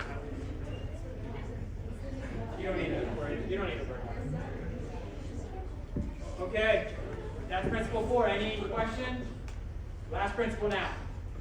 Principle 5. Develop anti-fragile confidence. Anyone ever heard of anti-fragile or anti-fragility in here? Okay, so let me break these down. Who wants more confidence? Who doesn't want to have to rely on results for confidence? Yes. Okay, so anti-fragile. I want you to imagine you are a box. You guys are boxes. You're being shipped through the mail. The first box that is you says fragile written on it. Basically me, my first 3 years of high school. What does that say to the delivery guy picking you up? If it says fragile on your box. You're weak, brittle. You need to be careful. You need to be careful with it. A drop it could break. Meaning not good at handling failure.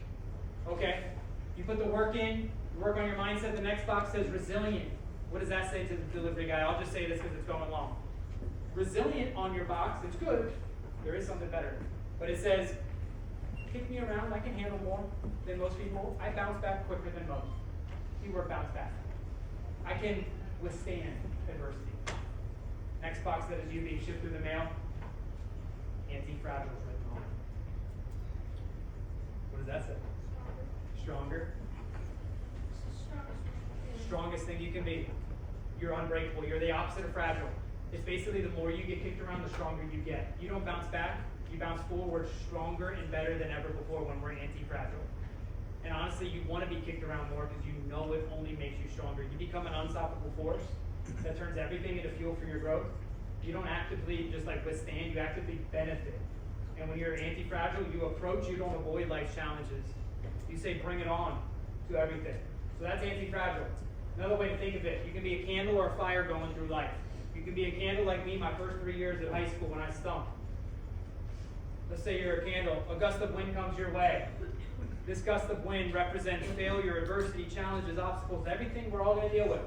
What does that gust of wind do to a candle, would you say? Sure. It loses power. Yeah, it extinguishes it? Yeah. We don't want to go through life like a candle. That's fragile. Next, you're going through life like a fire. Same gust of wind, failure, adversity, challenge comes our way, which it is. What happens to that fire that is you? It's like a little bit blown, but it comes back. Yeah, it gets bigger. It gets stronger. We want to go through life like an anti-fragile fire. Okay? That's anti-fragile. Does that make sense what anti-fragile is? You're the best of the best at handling failure. And you literally say bring it on to everything. Good, bad, ugly, everything. Next, confidence. So confidence, something we all want. We have to know what it means. It comes from the Latin word confidere. Confidere means intense trust. It's not an intense trust that I used to think it was though, where, oh, I work hard, I'm prepared. Things are going to go perfectly. I'm a good person. Things are going to go my way. No, it's an intense trust you have that deep down you can handle anything that comes your way. Okay, that's an intense trust. That's a built belief. That's an undeniable stack of proof that you are who you say you are, and you know you can handle anything that comes your way. So that's anti-fragile confidence. Literally, it's unbreakable trust in yourself. Okay? Now, how? How do you do that? How do you get that kind of confidence? It's 7 letters. Please remember these. D-W-Y-S-Y-W-D. This is how you earn this intense trust, because we're not born with an intense trust in ourselves. Crazy high levels of authentic confidence. No one's born with it. Do what you say you will do. That's the only way you can earn that kind of trust and build belief in yourself. So, if you say you're going to have your routines, your system, have it, and do it whether you feel like it or not. If you say you're going to dominate the fundamentals and take care of your eating, your sleeping, your training, your breathing, and have great discipline, do that. If you say you're going to control the controllables, if you say you're going to live and play with arte, if you do all that, every time you do, it's a vote for that best version of you. And once again, you're keeping receipts. You're keeping this undeniable stack of proof of who you are. Okay? That's how you earn that confidence. D-W-Y-S-Y-W-D. You won't be perfect with it, but if you can more and more consistently do what you say you will do, especially when that voice inside of you, that whiny voice, doesn't feel like it, game changer, life changing. Okay? Sound good, everybody? All right. I want to end this. That's it. Any questions with anti-fragile confidence? Let me just end this with the story of 2 players. Player 1, crazy, God-given natural ability. We've all seen this kind of player. Crazy God-given ability. Very, very weak mindset. Fear holds this player back more than anything, especially the fear of failure. So this player avoids adversity as much as possible. Avoids stepping out of their comfort zone. Focuses all their energy on what's 100% out of their control. Things don't go their way, a lot of BCM, a lot of blaming, a lot of complaining, a lot of making excuses. Doesn't have set mental performance routines when they spiral to stop it. So they're hoping for a good result to stop it and to feel better. Lastly, they don't have the work ethic or discipline even to be great. God-given, crazy ability, weak mindset. Has anyone ever seen a player like that? I'm sure you all. I've seen countless times. Very sad. Player 2, pretty good natural ability. Nowhere near player 1. I would say player 2, kind of my ability. Nothing crazy, but pretty good. But player 2 found out about the 6th tool. What's the 6th tool? Mindset. And he trained it 1% of the day. What's 1% of our day? 1424. Before he knew it, he developed that 6th tool. He got the most out of those other 5 tools. He still felt fear, but he had the courage and the mental tools to act in the presence of fear and stepped out of his comfort zone as much as possible, knowing it's the true ramp to his infinite and unknowable potential sitting inside. Focused all the energy on what's 100% in their control, let go of everything else. Things didn't go their way, acted like a victor. Found a way rather than finding an excuse. Had set mental performance routines to stop the spiral and spiral back up, full of confidence. Lastly, the work ethic and discipline needed to be great. So be honest, which player do you believe had more confidence, more fun, and a more rewarding and successful career? Player 1. Remember, this player had crazy God-given natural ability. All right, next player who didn't have the greatest ability, but a great mindset. More confidence, more fun, more rewarding and successful career. Yes, thank you guys. This is how the easiest way to explain how someone with less natural talent passes by someone with more. I want you to imagine this wall represents someone's physical wall of their potential, their God-given physical ability. Some are further than others. Let's say player 1's here. Player 2's wall, right here. It just doesn't have the natural ability to get there. What determines how close you get to the wall that is your potential to find out how good you can be as a player, as a person, anything? It's your mindset. It's your mental skill. Player 1 got here, not even close. Eventually it caught up to him or her, and they're out. Their career's over. Player 2's wall, right here, to develop that 6th tool. Got as close as possible to the wall that is his or her potential. And look, right here was player 1. Passed by player 1. That's how you do it. Physical skills plus mental skills equals your true potential unlocked.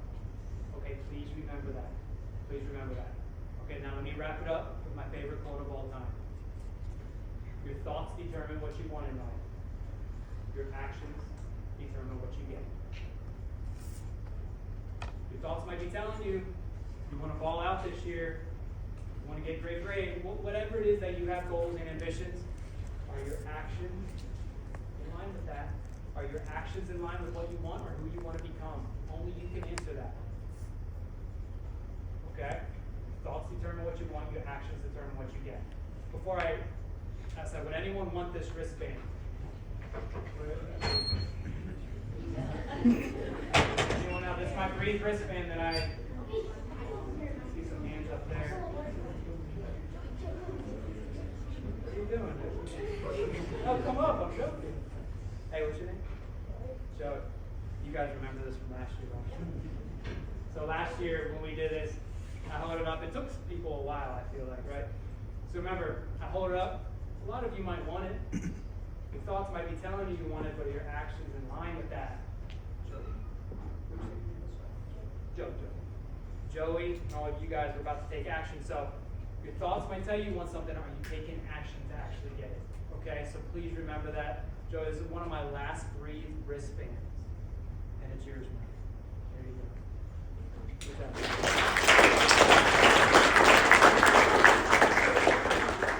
All right, I can open up for questions, but if no questions, I just want to say thank you all. I love coming here. I hope you got at least one tool or tip out of tonight, and I wish you all the best on your journey to becoming the best version of you as you live and play with RFA.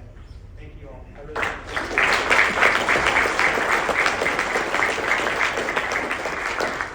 We can do questions if anyone has questions.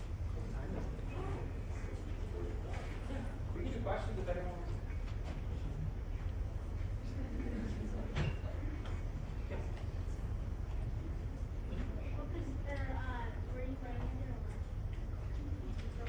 Right-handed hitter. So when I was platoon, right-handed hitter, I just mainly face hockey pitchers in the big leagues.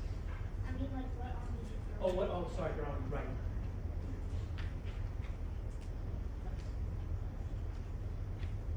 Have you ever walked into a plate and kept the mindset that you were scared of the pitcher and haven't changed it?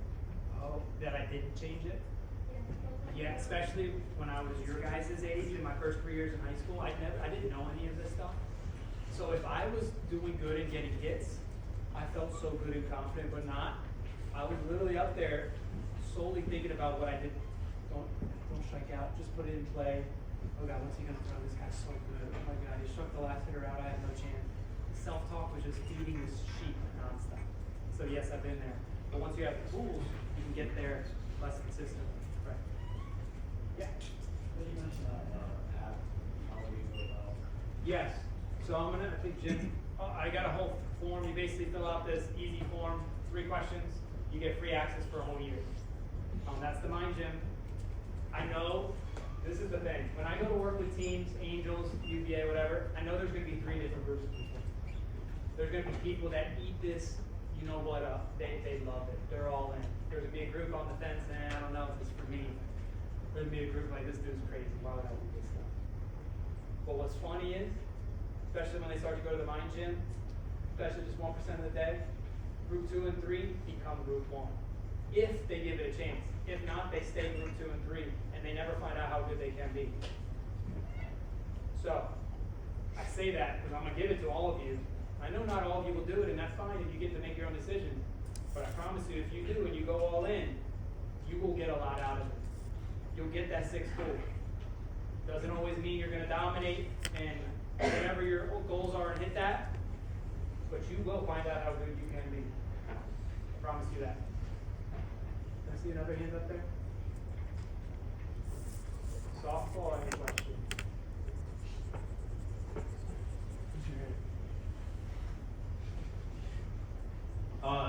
What's your tip like getting hit by so many pitches? I think I always get out of the way. Like, Oh, yeah. So when I was younger, I actually had a fear. But how did I get over it? I wired myself to look at it like it's a good thing. To look at it like it's a single, a walk, whatever. The name of the game is get on base, right, guys? It's a way for me to get up on base, but I never would go up to the plate thinking about getting hit. Becoming the all-time leader, just it happened because I wired my mind, and so I would get there, and if it's in, which they try to pitch me in, I just wouldn't move, and I got good at kind of like, catching an egg. I kind of like catch it, and so I got hit over 100 times in the big leagues. I didn't miss one game. It's luck. Some of it is luck, but there is some skill to it. And if you just think of it like, have you guys stubbed your toe ever? Yeah. We all have, right? I bet you don't walk by the table every time and think, oh God, don't stub my toe, right? The same can be for hitting. You get hit by a pitch, because a lot of people reach out to me, a fear of getting hit, and a lot of people quit baseball because they have that fear. If you think about it like that, like, yeah, it's gonna hurt. Stubbing your toe hurts, right? But does it go away? Yeah. Getting hit is gonna hurt. I got hit by Chapman 2 times in that World Series, 100 miles an hour. It's gonna hurt. It will go away. But I guess to answer your question, long answer, I just wired myself to look at it like a good thing, knowing it's gonna be pain. But the thing is, man, and this is the thing for UVA, the Buffalo, I try to get across, pain's inevitable, suffering is optional. We're gonna have pain in life, mentally, physically. We don't have to suffer though, right? So if we accept that pain's gonna happen, and we accept it, we say bring it on, it changes our relationship with it, and then we don't suffer. So hopefully that helps. Great question, man. Softball. Yeah. What's your preparation for like pitch hitting when you're like thrown into the game and you have time to like prepare? Like, Great question. just you need to go do it. That's an amazing question. Do you pitch hit sometimes? Or? Sometimes. Yeah, it's one of the hardest things to do in sports. And for the majority of my career, if it wasn't a lefty pitcher starting, I was on the bench. If they bring in a lefty closer or like Chapman, I would come in. That's like the hardest thing to do. You're facing nasty pitchers. So what I would do always before the game, I would go to the field like I'm starting that game, and then if I wasn't, all the preparation was done. I would look at and think of the pitchers they have and like a scouting report in my mind of what it could be. I would visualize different situations. Literally in the World Series, I would visualize. We had an outfielder named Lonnie Chisenhall. So sometimes he was a lefty hitter. When lefty pitchers came in, they'd take him out and put me in. I imagine some at-bats, he's hitting, and I don't want to imagine my teammates getting hurt, but something during the at-bat happens. I visualize that, so then they call me out of nowhere. Brandon, you got to finish the at-bat for him. I've been there in my mind. I've mentally rehearsed it. So then you feel more confident in the situation because you've been there before. So that's one thing, mentally rehearsing those situations and just being locked in during the game, knowing that any moment your name could be called. I think that would help you tremendously. And then when you go out there, a lot of times I was pitch hitting, I would get the butterflies, but I looked at it like a good thing. Thank you, body, you're giving me energy. And then I would just do the pre-pitch routine. And then that's pretty much it. And then just kind of attack it like it's any other at bat. Does that make sense? Yep. All right, good. Great question. Thank you.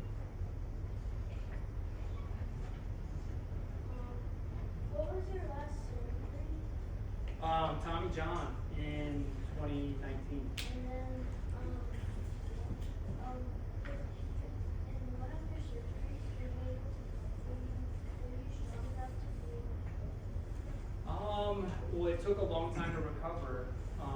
But one thing I did, especially this wrist surgery, I came back 3 months early. Why I had my rehab process, but I woke up every day. I said, it's day one. How can I attack this rehab better than anyone else out there and just do everything I can? And I came back quicker and really stronger and faster because of that. So hopefully that answers the question. Good question, Lee.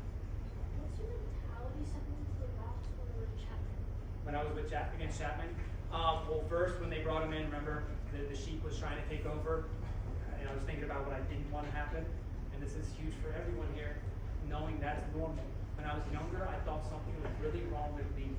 Why am I having these thoughts of fear, of anxiety? Why am I worried about the future and thinking about all these negative things? We have to know that everyone does. That's normal. But I like to think, let's be not normal. Let's have the mindset where we accept that, and then we have tools to really, in the moment, feed the best. And so, I told you I'm a hungry lion. I try to just feed that lion with my self-talk, with my breath, with my body language. And so that was my mentality. Be the lion. A lion's on the attack. A lion's hunting. A lion is competitive. So everything we go over here today, it's to help you compete at a high level. I never want to take away your drive to win. Only make that better. And the mental game's going to help that. And so inside of you and all of you, what's that best version of you? What do you want to name it? Kobe Bryant, Black Mamba style. What do you want to name it? Think of an animal. Think of a superhero. Think of something where it's you, but it's an amplified version of you. It's the most confident, powerful, locked in, competitive version of you. Step into that, game time. Then you come off the field. That's not you. You don't need to be that anymore. Just be the best version of you as a person, right? But come game time, you're a different version of you, and that's how you play. Does that make sense? Was there ever, since the MLB is mostly left-hand pitchers, was there ever a time that you were in for a whole game? Yeah. There was a lot of righty pitchers in MLB. No, there was a lot of games I played the whole game. It just depended on the situation and kind of what. Yeah, one second. Anyone? How about when, if you're a pitcher, you get used to the circle, and you're throwing good for the most part, but then you start to throw a couple bad ones, and then it all goes down to like this. Yeah. Hey, that's gonna happen. When's your season start? Well, she's in travels. Okay, so you, She's okay. still playing. Gotcha. I promise that will happen to you. It's not if, it's when. Not you, everyone. So when it does, remember the reset routine and flushing routine? That's what it is. It's 2 A's. Awareness plus action. You have to notice when you're pitching and maybe they get a bloop hit, your defense makes an error, your outfielder takes a bad route, now they get a double, umpire makes a bad call. Does that stuff ever happen to you? Right? Now you start to spiral.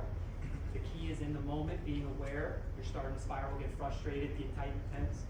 And it's in the moment. We need to step back and go to our reset routine, go to our flush routine, whatever it is for you. Most important part of that is your breath. And then you release that. Imagine if I gave you a bag of 100 mental bricks. If I gave you a bag of 100 bricks, would it be heavy? It would weigh you down, right? Like if you're trying to walk up and down these stairs. When that stuff's happening, it's like these mental bricks are coming in. And if you don't release them, they're gonna weigh you down. So having a routine to go to, not if but when that stuff happens. Does that make sense? That's the name of the game. That's the mental game. Everything we cover is to help you on and off the field. The real mental game is during competition when things aren't going our way. Great question.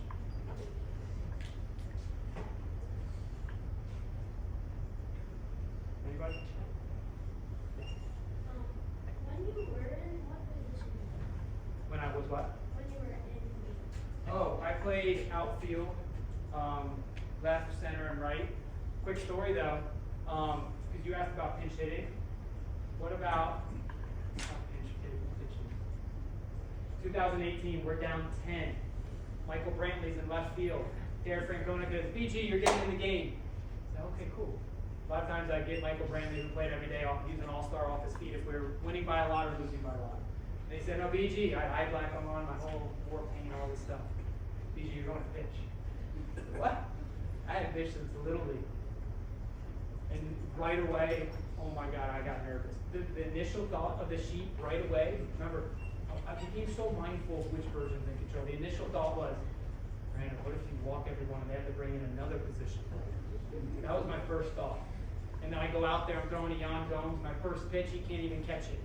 I said, in the moment, first day, I was aware, I stepped back, I flipped the switch. I didn't even do the flip the switch before I got out there because I was so flustered. I did it, flip the switch, take control of my breath, I go out there, I'm pitching for the first time in so many years on a big league mound.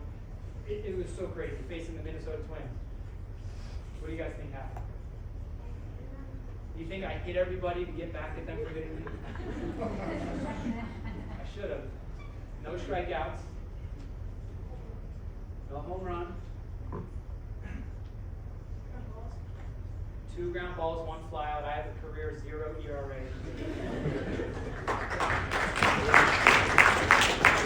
So again, back to your question, if I didn't step back after that first pitch I threw to Young Gomes bad, that inning would have been so bad. And he probably would have had to bring in another position player to pitch. Hands down. So that's the mental game. Any other questions? Oh, did you raise your hand? Yeah. So how do you, the mentality of, as a hitter going up with an approach, and then the mental aspect of everything as well, what do you do to kind of balance that out and split that without overloading your mind at the plate, trying to stay free as well? Yeah, great question, man. I think if we can segment our focus, and for me it's like, when does your at-bat start? When does it end? If you're locked in the whole game, you're going to mentally drain yourself. So think, okay, for me, I like to think when I'm on deck, I'm putting on my in the hole, putting on my batting gloves, my helmet. I'm segmenting my focus. I'm now locked in. I'm now just really focused on my breath and my self-talk to direct my focus, to not worry about the future and what could go wrong. And then when I'm hitting, it's so simple. I'm literally taking a breath, and I wouldn't even have to think about it because it's so natural. I would just say slow and early, and then I would always just end with my approach. So KISS, keep it simple, stud. Like, that's a great, you won't overthink.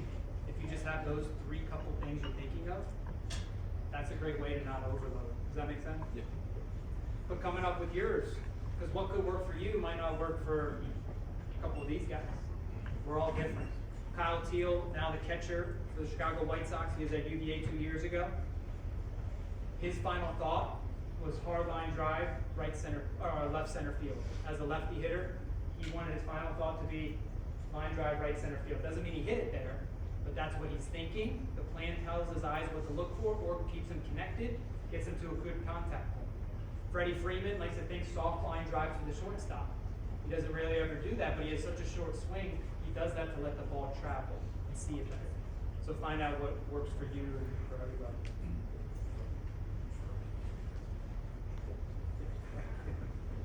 Go ahead. Was there ever time you got put in the outfield and you robbed someone in home run? I robbed a couple home runs. Yeah, that was fun. Yeah. George Springer. Yeah, that was fun. What is your approach if you like down 0-1, 0-2? Down 0-1, 0-2, my approach. So with 2 strikes, 0-1, I wouldn't change anything. 0-2, I would still do the same pre-pitch routine. 0-2, I would spread out a little. I would choke up this much. And before 2 strikes, I had a little leg kick. Before that, or after, when I got to 2 strikes, I would spread out, kind of just put more weight on my back leg. Not saying you should do this, but this is what worked for me. Spread out, no movement, and all I'm doing is thinking my approach changed. This is the most important part. My approach became hard ground ball to second base. Very rarely did I hit it to the second baseman, but I'm thinking that, so it lets the ball travel. It keeps me connected, and now I'm not swinging a lot of balls in the dirt because I'm not jumpy, and the ball's traveling so easy. And you're so short and so quick, even though you're thinking ground ball second baseman as a righty hitter, you can still turn on that inside pitch. So that's what I was thinking. The most important part being that final thought. Because Derek Jeter says the last thing you think is the first thing you do. So we want that last thought to be on what we want to do, not what we don't. Have you ever seen George Springer and somebody else do the think I have. Yeah, that's pretty cool. Do you guys do that? Maybe you should. Great questions, guys. Yeah, okay. If you were down an account, did your mindset change? If it got to 2 strikes, it would. But besides that, it's still the same 3-pitch routine. Now, let's just say a runner's in scoring position now because it was a pass ball or something, or runner on third, less than 2 out. The at-bat started, he's on second with 1 out. He gets the third on a pass ball. Now my approach is going to change. I'm looking for something up to get it up in the air. But before 2 strikes, it wouldn't change. Good question.